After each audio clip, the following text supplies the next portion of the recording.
ಅವನ ಪ್ರವಚನವನ್ನು ಕೇಳಿದ. ಸುಮಾರು 4-5 ವರ್ಷ ಬುದ್ಧನ ಪ್ರವಚನವನ್ನು ಕೇಳಿ ಅವನ ಶಿಷ್ಯ ಆದವ. ಅವನ ಶಿಷ್ಯ ಆದ ಮೇಲೆ ಒಂದು ಮಾತನ್ನ ಕೇಳಿದ, ನನಗೆ ದೀಕ್ಷೆಯನ್ನು ಕೊಡ್ರಿ, ನಿನ್ನೆ ಹೇಳಿದ್ರಲ್ಲ ಅಪ್ಪಗಳು ದೀಕ್ಷೆ ತೊಗೊಂಡಾರೆ ಅಂತ ಹೇಳಿ. ನೋಡ್ರಿ, ಅವನು 3 ಮಾತನ್ನ ಹೇಳ್ತಾನೆ, ದೀಕ್ಷೆ ಕೊಡ್ತೀನಿ ನಾನು, ಈ 3 ಮಾತನ್ನ ಪಾಲಿಸು, ನಿನಗೂ ಚಲೋ ಆಗತ್ತೆ, ಎಲ್ಲರಿಗೂ ಚಲೋ ಆಗತ್ತೆ. ಏನು ಅಂದ್ರೆ ಸನ್ಯಾಸಿ ಆದವನಿಗೆ ಈ 3 ಮಾತು ಬೇಕು ಅಂತ ಹೇಳಿದವ. ಯಾವ 3 ಮಾತು ಅಂತ ಹೇಳಿದ್ರೆ, ಮನೆಯನ್ನ ಕಟ್ಟುವ ಹಾಗಿಲ್ಲ, ಒಲೆಯನ್ನ ಊಡುವ ಹಾಗಿಲ್ಲ, ಪ್ರವಚನವನ್ನ ಬಿಡುವ ಹಾಗಿಲ್ಲ. ಇವು 3ಕ್ಕೆ ನೀನು ಮಾತು ಕೊಟ್ಟೆ ಅಂದ್ರೆ ನಿನಗೆ ದೀಕ್ಷಾ ಕೊಡ್ತೀನಿ.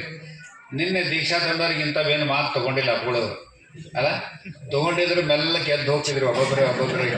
ಬ್ಯಾಡ, ನಿಮ್ ದೀಕ್ಷಾನು ಬೇಡ ಸ್ವಾಮಿ, ನೀವು ಬೇಡ, ನಾವು ಹೋಗ್ತೀವಿ ನೋಡಿ.